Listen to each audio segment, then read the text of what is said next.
दोस्तों, कैसे हैं आप सब लोग। आशा है अच्छे होंगे।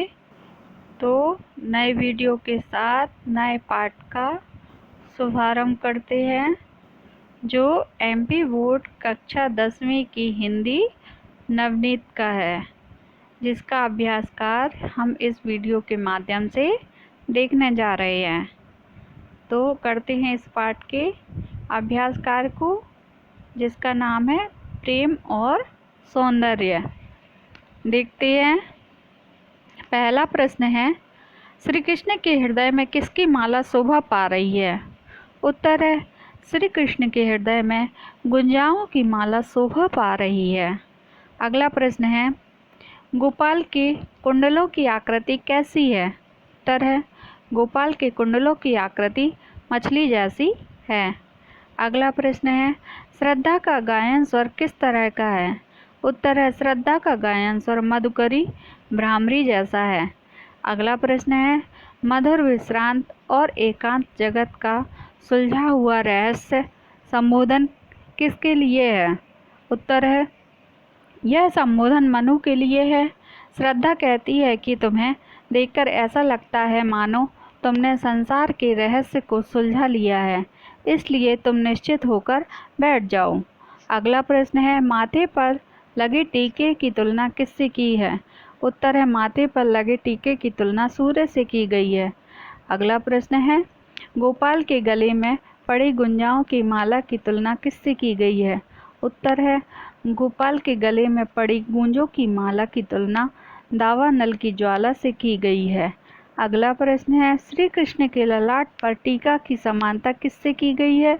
उत्तर है, श्री कृष्ण के ललाट पर शोभित टीके की समानता सूर्य से की गई है। अगला प्रश्न है, मनु को हर्ष मिश्रित झटका सा क्यों लगा।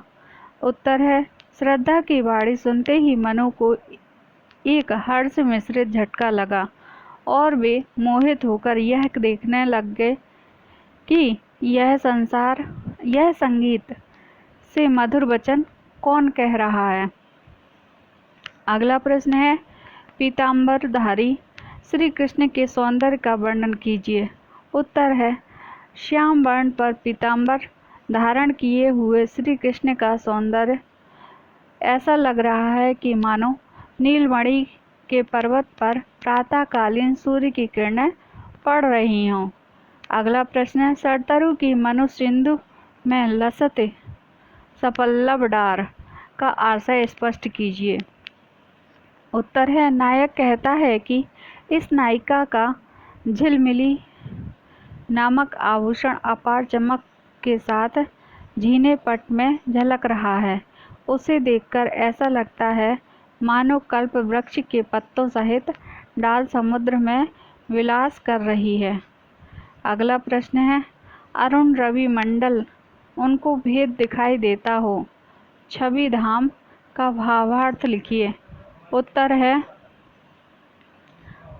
अरुण कवि कहता है कि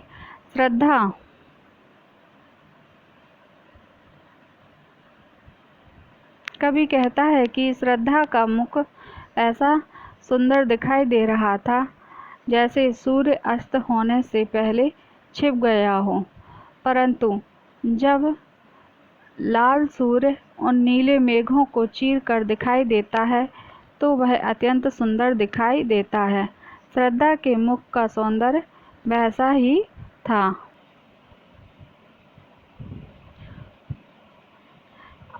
पद्यांशों की व्याख्या देखते हैं। तो पर बारू उर्वशी डैश डैश कै उर्वशी समान। उत्तर है, हे चतुर राधिका सुन, तू तो इतनी सुंदर है कि तुझ पर मैं इंद्र की अप्सरा उर्वशी को निछावर कर दूं। हे राधा, तू तो मोहन के उर अथवा हृदय में उर्वशी आभूषण के समान बसी हुई है, अतः दूसरों की बात सुनकर तुम मौन धारण मत करो। अगला है, हृदय की अनुकृति सौरभ संयुक्त। व्याख्या है, कवि कहता है कि मनु ने वह सुंदर दृश्य देखा जो नेत्रों को जादू के समान मोहित कर देने वाला था। श्रद्धा उस समय फूलों की शोभा से युक्त लता के समान लग रही थी। श्रद्धा चांदनी से घिरे हुए काले बादल के समान लग रही थी। श्रद्धा ने नीली खाल का वस्त्र पहन रखा था, इस कारण वह बादल के समान दिखाई दे रही थी, किंतु उसकी शारीरिक कांति उसके परिधान के बाहर भी जगमगा रही थी। श्रद्धा हृदय की भी उदार थी और उसी के अनुरूप वह देखने में उदार लग रही थी। उसका कद लंबा था और उससे स्वच्छंदता झलक रही थी। वायु की झोंकों में वह ऐसी लगती थी मानो बसंत की वायु से हिलता हुआ कोई छोटा साल का पेड़ हो और वह सुगंधित में डूबा हो। अगला है अलंकार पहचान कर लिखिए। तो धस्यु मनु हिय गढ़ समरु ड्योढ़ी लसत निशान, इसमें कौन सा अलंकार है? तो मनु मानो जनु जानो की आवृत्ति हो रही है, तो इसमें उत्प्रेक्षा अलंकार है। बाह्य विश्व की करुणा कामना मूर्ति, तो विश्व की करुण कामना मूर्ति, इसमें रूपक अलंकार है। अगला प्रश्न है फिर चित्ता ही रहत टूट लाज की लाभ, अंग अंग छवि झौर में भयो भौर की नाव, छंद में उसकी लक्षण लिखिए। उत्तर है इसमें दोहा छंद है, जिसका लक्षण इस प्रकार है। दोहा छंद में 4 चरण का मात्रिक छंद है। इसकी प्रत्येक पंक्ति में 24 मात्राएं होती हैं। पहले और तीसरे चरण में 13-13 मात्राएं, दूसरे और चौथे चरण में 11-11 मात्राएं। अगला प्रश्न है संयुक्त श्रृंगार का एक उदाहरण रस के विभिन्न अंगों सहित लिखिए। उत्तर है संयुक्त श्रृंगार, जहाँ प्रेमी प्रेमिका के संयोग की दशा में प्रेम का अंकन, माधुर्य वार्ता, स्पर्श, दर्शन आदि का वर्णन हो, वहाँ संयुक्त श्रृंगार होता है। इसमें स्थायी भाव रति, विवाह प्रेमी प्रेमिका, अनुभव परिहास, कटाक्ष, स्पर्श, आलिंगन आदि तथा संचारी भाव हर्ष, उत्सुकता, मद आदि होते हैं। अंगों सहित उदाहरण जा दिन ते वह नंद को छोहरा, या वन धेनु चराई गई है, मोहनी तानन गोधन, गावत वेणु बजाय रिझाई गयो है, वादन सो कछु टोना सो को, रस खान हिय में समाय गयो है, कौन काहो कि कान करे, सिगरो ब्रज वीर वकाई गयो है। स्पष्टीकरण है, यहाँ पर आश्रय गोपियाँ तथा आलंबन श्री कृष्ण, वन में गाय चराना, बंसी बजाना, गाना आदि उद्दीपन है। मोहित होना, लोक लज्जा न मानना आदि अनुभव है। स्मृति संचारी भाव है। इस प्रकार रति स्थायी भाव संयुक्त श्रृंगार में परिणत हुआ है। अगला प्रश्न है वियुक्त श्रृंगार को परिभाषित करती हुए उदाहरण रस के अंगों सहित लिखिए। उत्तर है वियुक्त श्रृंगार में जहाँ प्रेमी प्रेमिका के वियोग की दशा में प्रेम का अंकन, विरह वेदना का सरस वर्णन हो, वहाँ वियोग श्रृंगार होता है। इसे विप्रलभ श्रृंगार भी कहते हैं। इसमें स्थायी भाव रति, विवाह प्रेमी प्रेमिका, अनुभव, प्रस्वेद, अश्रु, कंपन, रुदन आदि तथा संचारी भाव स्मृति, विषाद, आवेग आदि होते हैं।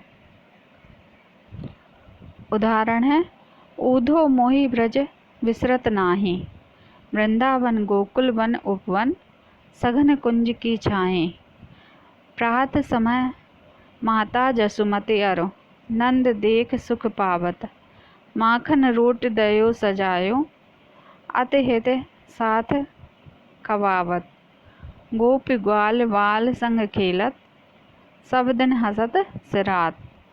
स्पष्टीकरण है। इसमें आश्रय श्री कृष्ण तथा आलम्बन गोकुल की वस्तुएं नंद किशोर आदि हैं। वृंदावन उपवन, वन उपवन, रोटी दही आदि उद्दीपन हैं। आंसू मलिनता का आदि अनुभव है। स्मृति संचारी भाव है तथा रति स्थायी भाव है।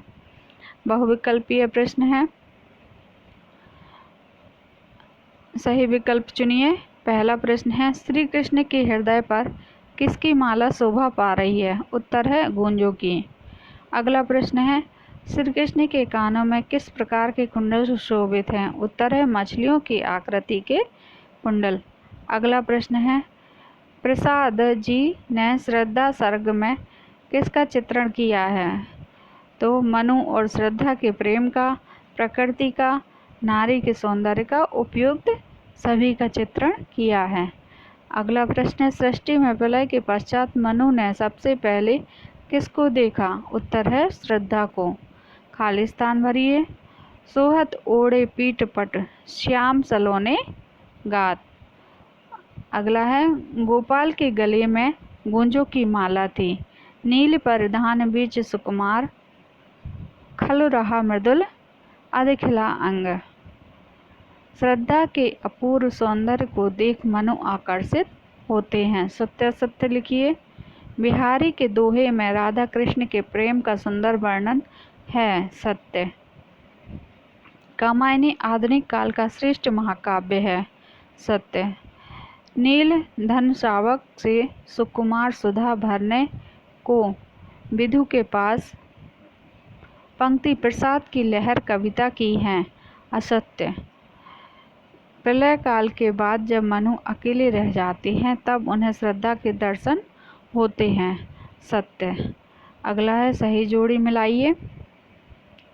बिहारी दोहे में नायक श्री कृष्ण व नायिका राधा हैं। अगला है, बिहारी प्रेम और सौंदर्य के कवि हैं। गोपाल के कुंडलों की आकृति मकर के आकार की है। श्रद्धा की रूप राशि से मनु आकर्षित हो उठते हैं। एक शब्द में उत्तर दीजिए। बिहारी के काव्य में किस रस की प्रधानता है? श्रृंगार रस की। प्राचीन काल में कवि राजाओं के दरबार में रहकर उनकी प्रशंसा में कविता क्यों करते थे? जीविकोपार्जन के लिए। श्रद्धा की मधुर वाणी सुनकर किसकी समाधि भंग हुई? मनु की। श्री कृष्ण के हृदय पर किसकी माला शोभा पा रही थी? गूंजों की। सारांश देख लीजिए। अगले पद्यांश को देखते हैं हम। पद्यांश है, सोहत ओ पितु पीठ पटु श्याम सलोने गात, मनो नीलमणि शैल पर आतप पर्यो प्रभात। शब्दार्थ है। संदर्भ है, प्रस्तुत दोहा बिहारी द्वारा रचित सौंदर्य बोध शीर्षक से लिया गया है। प्रसंग है, यहाँ पर पीताम्बरधारी श्याम सुंदर श्री कृष्ण के स्वरूप का मोहक अंकन किया गया है। व्याख्या है, कविवर बिहारी कहते हैं कि नायक के श्याम सलोने शरीर पर पीला वस्त्र ओढ़ने से ऐसा लगता है मानो नीलमणि पर्वत पर प्रातःकालीन धूप पड़ रही हो। विशेष है, इस दोहे में नायक के शारीरिक सौंदर्य का वर्णन हुआ है। छेकानुप्रास एवं उत्प्रेक्षा अलंकारों का प्रयोग दोहा छंद में लिखा गया। अगली पंक्तियां हैं, सखी सोहत गोपाल के उर्गुंजन की माल, बाहर लसत मनो पिय दावा नल के ज्वाल। शब्दार्थ है, संदर्भ पूर्वानुसार है। प्रसंग है, नायिका ने गुंजों के कुंज में नायक से मिलने का वायदा किया था, पर किसी कारण वह ना पहुंच सकी। इससे नायक दुखित हो जाता है। इसी भाव को यहाँ व्यक्त किया गया है। व्याख्या है, नायिका अपने सखी से जो उसके वृत्तांत से परिचित है कहती है कि श्री कृष्ण के हृदय पर गूंजों की माला मुझे ऐसी लगती है मानो उस कुंज में मुझे न पाकर इनको जो दुख रूपी दावा नल का पान करना पड़ा, उसी की ज्वाला बाहर निकल रही है। इसे देखकर मेरी आंखों में बड़ा ताप है। विशेष है, गुरुजनों के मध्य नायिका अपनी बात को संकेतों के माध्यम से कहना चाहती है। अनुप्रास एवं उत्प्रेक्षा अलंकारों का प्रयोग। दोहा छंद। अगली पंक्तियां हैं। लिखन बैठ जाकी सभी, गहे गहे गर्भ गरूर, भय न केते जगत के, चतुर चितेरे कूर। शब्दार्थ देख लीजिए। संदर्भ पूर्वानुसार प्रसंग है। इस दोहे में नायिका की सखी नायक से उसके क्षण क्षण भर बढ़ते हुए यौवन तथा शरीर की कांति की प्रशंसा कर रही है। व्याख्या है। नायिका की सखी नायक से कह रही है कि भला मैं बेचारी इस नायिका के प्रतिक्षण विकसित होती हुई शोभा का वर्णन कैसे कर सकती हूँ। उसका यथार्थ चित्र लिखने के लिए घमंड में भर भर कर बैठे जगत के कितने चतुर मूढ़ मति क्रूर नहीं हुए। विशेष है, नायिका के शरीर की प्रतिक्षण बदलती रूप छवि का वर्णन किया गया है। सभी अरबी भाषा का शब्द है जिसका अर्थ यथार्थ चित्र से है। गही गही में पुनरुक्ति प्रकाश अलंकार है। अगली पंक्तियां हैं। मकराकृति गोपाल के सोहत कुंडल कान, धस्यु मनो हिय गढ़ समरु, ड्योढ़ी लसत निशान। शब्दार्थ है। संदर्भ पूर्वानुसार प्रसंग है। सखी द्वारा नायिका का वर्णन करने का और नायक के ऊपर जो कामदेव का प्रभाव पड़ा है उसी का वर्णन यहाँ किया गया है। व्याख्या है। हे सखी, गोपाल के कानों में मछली की आकृति के कुंडल ऐसे शोभित हुए हैं मानो हृदय रूपी गढ़ पर कामदेव ने विजय प्राप्त कर ली है। इसी कारण उसके ध्वज मकान की ड्योढ़ी पर फहरा रहे हैं। विशेष है, नायक पर कामदेव का प्रभाव का वर्णन किया गया है। दूसरी पंक्ति में उत्प्रेक्षा अलंकार है, श्रृंगार रस का वर्णन है।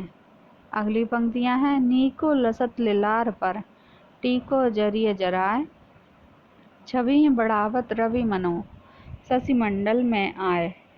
शब्दार्थ देख लीजिए। संदर्भ पूर्वानुसार है। प्रसंग है। नायिका के जड़ाऊ टीके को माथे पर देखकर उसे रीझकर नायक कहता है कि उसके ललाट पर जड़ाऊ काम से जड़ा हुआ टीका ऐसा अच्छा लग रहा है मानो चंद्रमंडल में आकर सूर्य उसकी छवि बढ़ा रहा हो। विशेष है, माथे पर पहने हुए टीके की शोभा का वर्णन। द्वितीय पंक्ति में उत्प्रेक्षा अलंकार, श्रृंगार रस।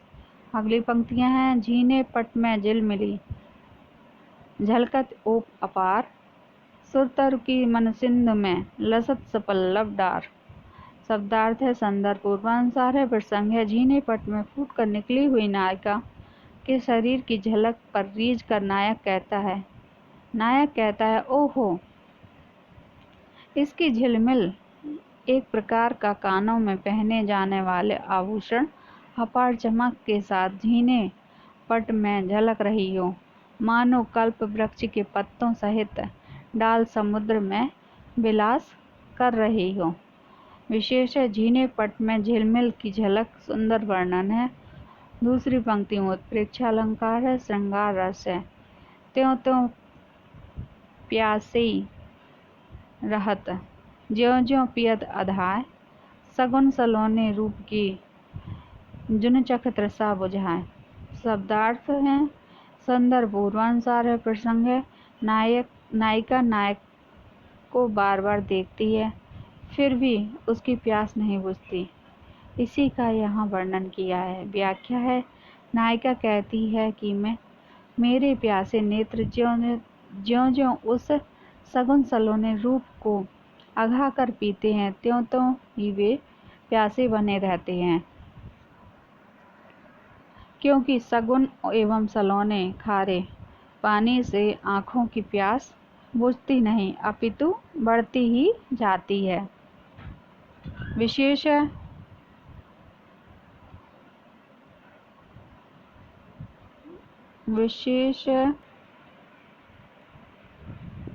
है इसमें कवि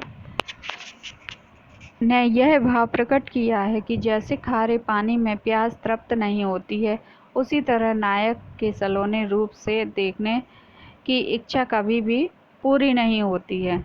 चख तृषा में रूपक अलंकार है। श्रृंगार रस। अगली पंक्तियां हैं। तो परवारू उर्वशी सुन राधिके सुजान, तू मोहन की उर्वशी उर्वशी समान। शब्दार्थ है। संदर्भ पूर्वानुसार है। प्रसंग है जब राधिका जी ने यह सुना कि श्री कृष्ण किसी अन्य नायिका के प्रेम करने लगे हैं, तो उन्होंने मौन धारण कर लिया। सखी इसी मौन को छुड़ाने में के निमित्त कहती हैं। व्याख्या है। हे चतुर राधिका, सुन, तू तो इतनी सुंदर है कि तुझ पर मैं इंद्र की अप्सरा उर्वशी को भी निछावर कर दूं।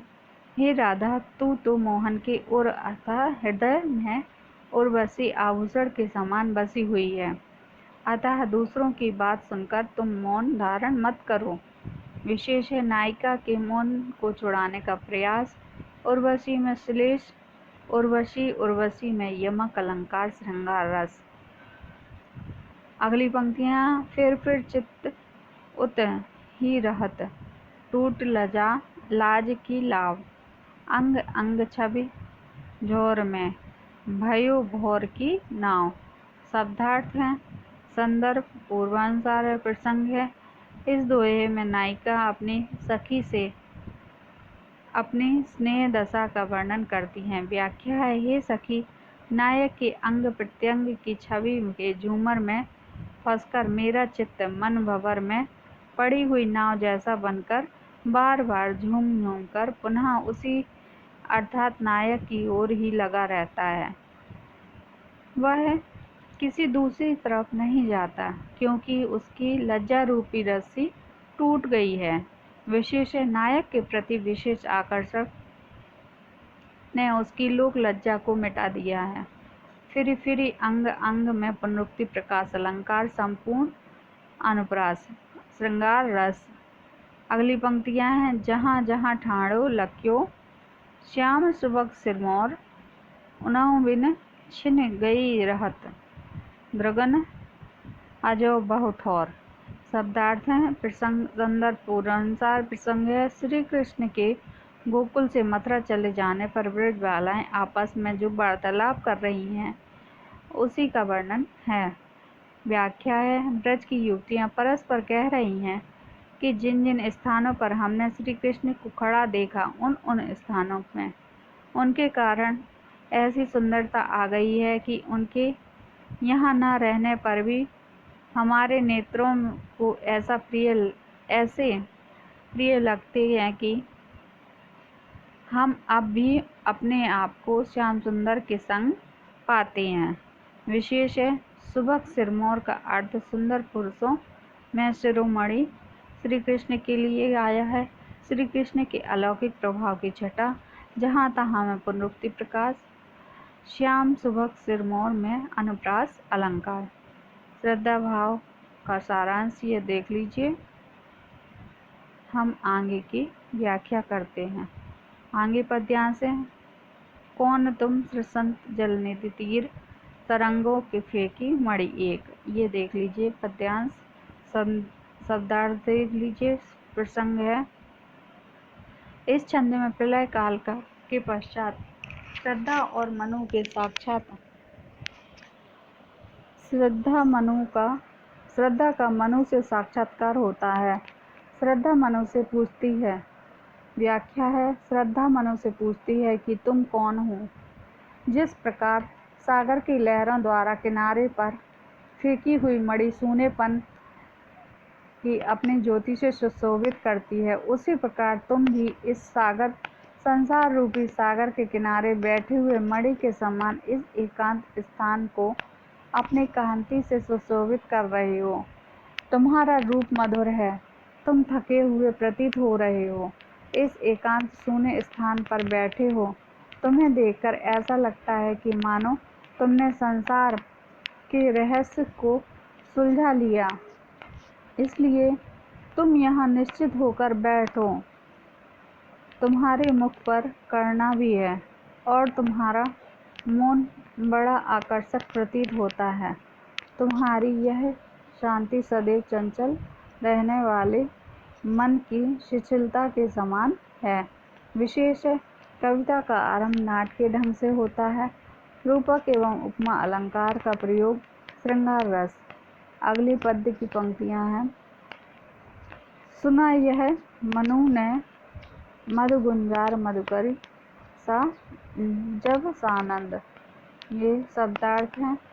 संदर्भ पूर्वानुसार है, प्रसंग पूर्वानुसार है। व्याख्या है। कवि कहता है कि उस समय मनु नीचे झुके हुए कमल के समान अपना मुख नीचे किए बैठे थे।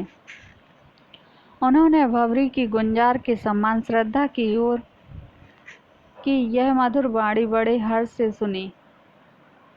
उस समय वे अकेले थे। किसी अन्य की मधुर वाणी सुनकर उनका प्रसन्न होना स्वाभाविक था। श्रद्धा द्वारा कहे गए शब्द मनु के लिए आदि कवि वाल्मीकि के प्रथम सुंदर छंद के समान थे। वाल्मीकि कवि के प्रथम छंद में करुणा का भाव समाया हुआ था। इधर श्रद्धा के वचनों में भी करुणा है। श्रद्धा की वाणी सुनते ही मनु को एक झटका सा लगा और वे मोहित होकर देखने लगे कि कौन यह संगीत के मधुर वचन कह रहा है। जब मनु ने श्रद्धा को अपने सामने देखा तो कौतूहल के कारण वह शांत न रह सके। विशेष आदि कवि वाल्मीकि के मुख से जो प्रथम छंद निकला था उसमें करुणा मौजूद थी। अनुप्रास एवं उपमा अलंकार का प्रयोग। भाषा खड़ी बोली। अगला पद्यांश है। और देखा वह सुंदर दृश्य, नयन का इंद्रजाल अभिराम। ये पढ़ लीजिए, शब्दार्थ पढ़ लीजिए। संदर्भ पूर्वानुसार है, प्रसंग पूर्वानुसार है। व्याख्या देखते हैं। कवि कहता है कि मनु ने वह सुंदर दृश्य देखा जो नेत्रों के जादू के समान मोहित कर देने वाला था। श्रद्धा उस समय फूलों की शोभा से युक्त लता के समान लग रही थी। श्रद्धा चांदनी से घिरे हुए काले बादल के समान लग रही थी। श्रद्धा के नीली खाल का वस्त्र पहन रखा था, इस कारण वह बादल के समान दिखाई दे रही थी, किंतु उसकी शारीरिक कांति उसके परिधान से बाहर भी जगमगा रही थी। श्रद्धा हृदय की भी उदार थी और उसी के अनुरूप वह देखने में उदार लग रही थी। उसका कद लंबा था और उससे स्वच्छंदता झलक रही थी। वायु के झोंकों में वह ऐसी लगती थी मानो बसंत की वायु से हिलता हुआ कोई छोटा साल का पेड़ हो, वह सुगंधित में डूबा हो। विशेष श्रद्धा के अनुपम सौंदर्य का वर्णन। उपमा तथा उत्प्रेक्षा अलंकार। भाषा खड़ी बोली। अगली पंक्तियां हैं। मसुड़ गंधार देश के नील रोम वाले मेषों में के चर्म। शब्दार्थ देख लीजिए। संदर्भ प्रसंग पूर्वानुसार। व्याख्या है। कवि कहता है कि कंधार देश के रोए वाले मेढ़ों की कोमल खाल से उसका सुंदर शरीर ढका हुआ था। वही खाल चमड़ा उसका कोमल आवरण वस्त्र बन रहा था। उस नीले आवरण के बीच से उसका कोमल अंग दिखाई दे रहा था। ऐसा लग रहा था मानो मेघ वन में के बीच में गुलाबी रंग का बिजली का फूल खिला हो। विशेष है श्रद्धा की वेशभूषा सुंदरता का वर्णन। उपमा एवं उत्प्रेक्षा अलंकार। भाषा खली बोली। अगली पंक्तियां हैं। आज वह मुख पश्चिम के व्योम बीच जब गिरते हों घनश्याम। शब्दार्थ देख लीजिए। संदर्भ प्रसंग पूर्वानुसार व्याख्या है। कवि कहता है कि आह, वह मुख बहुत ही सुंदर था। संध्या के समय पश्चिम की दिशा में जब काले बादल आ जाते हैं और सूर्य अस्त होने से पहले छिप जाता है, किंतु जब लाल सूर्य उन मेघों को चीर कर दिखाई देता है तो वह अत्यंत सुंदर दिखाई देता है। श्रद्धा के मुख का सौंदर्य वैसा ही था। श्रद्धा के मुख की सौंदर्य के वर्णन करते हुए आगे कवि कहता है कि नीलम की नन्ही सी चोटी हो और बसंत ऋतु की मधुर रात्रि में एक छोटा सा ज्वालामुखी उस नीलम की चोटी को फोड़कर धधक रहा हो, तो जैसी उसकी शोभा होगी वैसा ही शोभा श्रद्धा के मुख की थी। विशेष है श्रद्धा द्वारा पहना गया नीला वस्त्र। इस कारण नीले मेघों के बीच सूर्य की कल्पना की गई है।